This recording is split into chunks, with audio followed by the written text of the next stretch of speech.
what's up? Welcome back dito sa ating channel dito sa Bobs TV.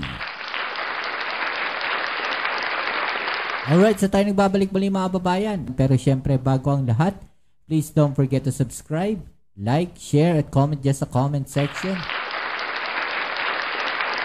At syempre maraming salamat sa lahat ng mga patuloy na nakasuporta dito sa ating channel, sa mga subscribers natin. Shoutouts po sa inyo.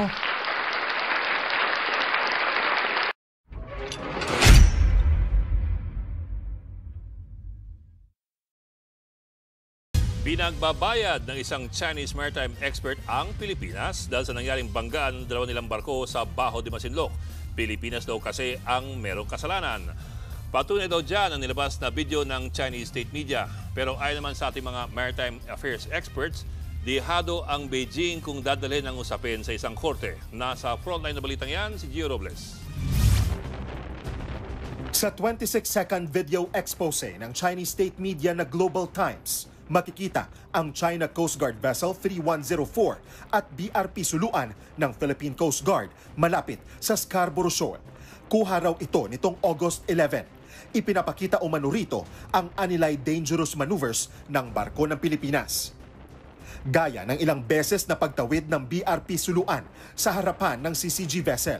Ito'y sa kabila raw ng paulit-ulit na babala sa barko ng Pilipinas na pumasok sa Scarborough Shoal nang walang pahintulot mula sa Beijing. Bukod dyan, mabilis din ang takbo ng PCG vessel sa close quarter maneuver nito na lubhang mapanganib umano. Kuha ang video bago mauwi sa salpukan ang paghabol ng Navy at Coast Guard vessels ng China sa barko ng Pilipinas. Dahil dyan, sinabi ng isang Chinese maritime expert na dapat pagbayarin ng danyos ang Pilipinas sa mga nasirang barko ng Chinese Navy at ng CCG. Sa artikulo ng Global Times, iginiit ng nasabing eksperto na Pilipinas naman daw kasi ang sanhi ng banggaan. Pero may buwelta dyan ang isa pang maritime affairs expert na si Jay Batumbakan. Kung sakaling ipipilit niya yan, they'll have to go to court and then they'll have to prove who actually has sovereignty over Scarborough, di hamak na mas maraming tayong ebidensya kaysa sa kanila. Kapansin-pansin din para kay Batumbakal ang pananahimik ng China sa mga posibleng nasaktan o nasawi na crew ng CCG kasunod ng salpukan ng mga barko nito. Kasi alam nilang mali sila and they don't want to be accountable for their people until they figure out a way to spin it in a credible way. Hinimok ni Batumbakal ang China na ilabas ang buong video ng insidente sa Scarborough Shoal nitong Lunes. Paliwanag ni Batumbakal, katawa-tawa na ang mas maliit na barko ng Pilipinas ang haharas sa mas malaking China Coast Guard vessel. Tinawag naman na sinungaling ng Philippine Navy ang China na nais lang daw makakuha ng sentimiento sa publiko. Umaasa naman si Navy spokesperson for the West Philippine Sea, Roy Vincent Trinidad, na may natutunan ang China kasunod ng salpukan ng mga barko nito. I hope that the leadership of the Chinese Communist Party would be able to look after the welfare of their men and not make them cannon fodder. Hopefully wala na sawi, ay kakalimutan nila, sweep it under the rug and move on as if nothing happened. Well, sa tingin ko, nag-i-intensify sila ng kanilang mga actions dyan. Siguro, using force to intimidate us. Pero just the same, hindi tayo na-intimidate sa mga ganyan kasi we are on the right side. Magpapatuloy ang pamahalaan sa pagprotekta at pagdepensa ng karapatan ng bansa sa West Philippine Sea. Ito ang tiniyak ni National Security Advisor Eduardo Anyo sa kabila ng tumitinding agresyon ng China. Nitong Lunes, nakaranas ng matinding harassment mula sa PLA Navy destroyer at Chinese Coast Guard vessel ang BRP Suluan malapit sa Bajo de Masinloc. Kumbinsido ang mga opisyal ng AFP at PCG na intensyon ng warship ng China na banggain ang barko ng Pilipinas. Pero ang barko ng Chinese Coast Guard ang nasalpok nito. Kahapon sa isinagawang Maritime Domain Awareness Flight ng Philippine Coast Guard sa Bajo de Masinloc, isang J-15 fighter jet ng China ang nang-intercept sa Cessna Caravan ng PCG. Lumapit ito ng hanggang 200 feet at 5 beses na ni-radio challenge ang eroplano ng Pilipinas. Sabi ng kalihim, hindi magpapasimuno ang Pilipinas ng kaguluhan sa West Philippine Sea. Pero hindi rin naman aniya aatras sa laban ang bansa sa ginagawa ng China. Wala namang magiging pagbabago sa estratehiya ng Pilipinas sa ngayon at mananatiling kalmado ang mga Pilipino. Remember, no, mayroon tayong mga diplomatic efforts also, mayroon din bilateral consultation mechanism. Dapat yan muna yung ating mga primary means para ma-resolve itong differences na ito. So, hindi tayo magpapanimula ng anumang escalation. Although we are ready to defend our country, the time comes. Sabi ni Professor Renato De Castro, political analyst at international studies professor mula sa De La Salle University, ang ginagawa ngayon ng China ay pagpapakita ng kanilang pagkadismaya kay Pangulong Ferdinand Marcos Jr. sa sinabi nito na hindi maiiwasang madamay ang Pilipinas sa isyu ng Taiwan. Mas mataas po ba ngayon ang tensyon ngayon doon? Oo, lumalala eh. Lumalala. Pinapakita talaga ng China na talagang nagalit sila sa atin dahil doon sa statement ni Presidente. Nung in-interview siya sa India ng First Post, no, first time na, hindi naman actually first, no, yung public statement niya hinggil sa Taiwan. Kasi yung issue ng Taiwan ay ang pinaka, kumbaga, ang China may tatlong core interest, no? Unang yan, Tibet, pangalawa, South China Sea, and of course, yung sinasabi ng mga Chino, ang pinaka-core, pinaka-importante yung Taiwan. Pero iba yung konteksto ngayon, talagang nagigigil sa atin. So, yung nangyari sa Bao de Masinloc, part yan, kumbaga, nung pagpapakita sa atin ng China na hindi sila natuwa, no? Habang nangyayari yung sa Bao de Masinloc, nagpadala sila ng Coast Guard vessels sa Bashi Channel sa Luzon Strait.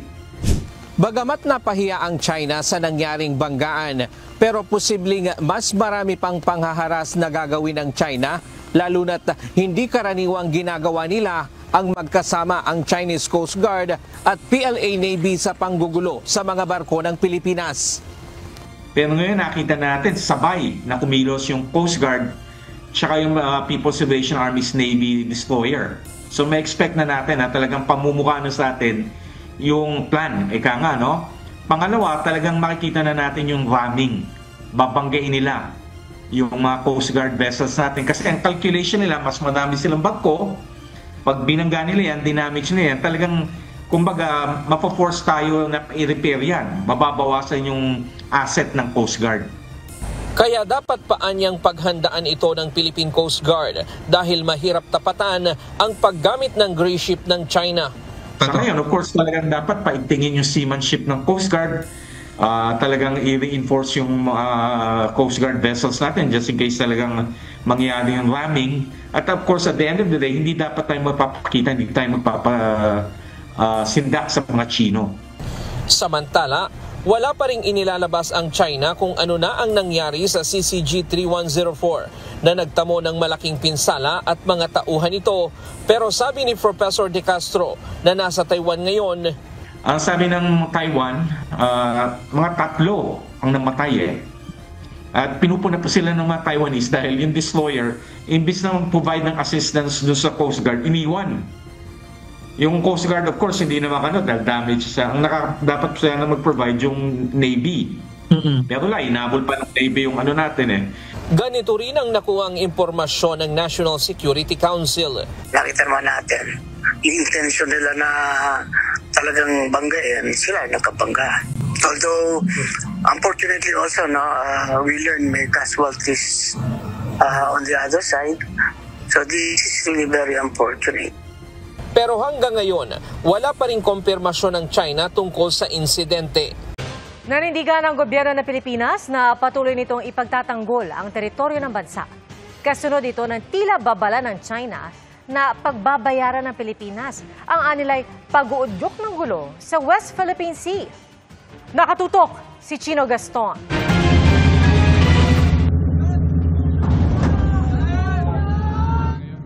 Sa kabila ng mga pinakahuling panggigipit ng China, hinding-hindi raw uurong ang Pilipinas para ipagtanggol ang karapatan sa sariling exclusive economic zone. Ayon sa palasyo, naayon sa mga panuntunan sa ilalim ng international law ang pagmamaniobra ng BRP Suluan sa Baho de Masinloc na nauwi sa banggaan ng 2 barko ng China na humahabol at nangaharang dito. Nasundan pa ito ng pagtaboy ng Chinese J-15 jet fighter sa patrol aircraft ng PCG sa Baho de Masinloc kahapon. Ang gobyerno ay hindi nagpo-provoke ng anuman, dumidepensa lamang tayo at pinapatuloy lamang ang pagprotekta at paglaban para sa ating teritoryo at sovereign rights. Sa isang editorial article ng Global Times ng China, nakasaad na kapag hindi tinigil ng Pilipinas ang anilay mga panguudyok ng gulo sa South China Sea, pagbabayaran anila balang araw ang mga pagkakamali at pagmamatigas nito. Sagot dyan ng Malacanang. Yan po ang kanilang naratibo. Tayo ay hindi aatras sa laban, pero hindi po tayo nagpo-provoke. We are not waging any war against any country. Ayon sa Department of Foreign Affairs, alam ng gobyerno ang Freedom of Navigation Operations ng US sa Baho de Masinloc. Sa ilalim ng doktrina ng Innocent Passage at Freedom of Navigation, hindi kailangan magpaalam ng warships kapag daraan sa territorial, archipelagic seas o exclusive economic zone ng isang bansa. Ayon kay National Security Advisor Eduardo Anyo, pakailang ng BRP Suluan na hatiran ng tulong ang mga Pilipinong mangingisda sa Baho de Masinloc, hindi para mang-udyok o magsimula ng anumang gulo. Sa kasamaang palad, nagkabanggaan ang 2 barko ng China at ayon sa impormasyong nakalap nila, may casualties sa panig ng China Coast Guard. We learned may casualties on the other side, so this is really very unfortunate. Nananawagan ang Independent International and Strategic Research Organization na Stratbase Institute kay Pangulong Marcos na manindigan at huwag isuko ang anumang parte ng teritoryo ng Pilipinas. Ganun pa man, naniniwala ang isang maritime law expert na posibleng titindi pa ang panggigipit ng China sa PCG at sa mga Pilipinong mangingisda. Ipitan pa nila lalo yung hold nila dun sa area, even extend up to the full extent of the 9-dash line. Iipipin talaga nila tayo. Kumbaga parang hino-hostage yung mga mangisda natin.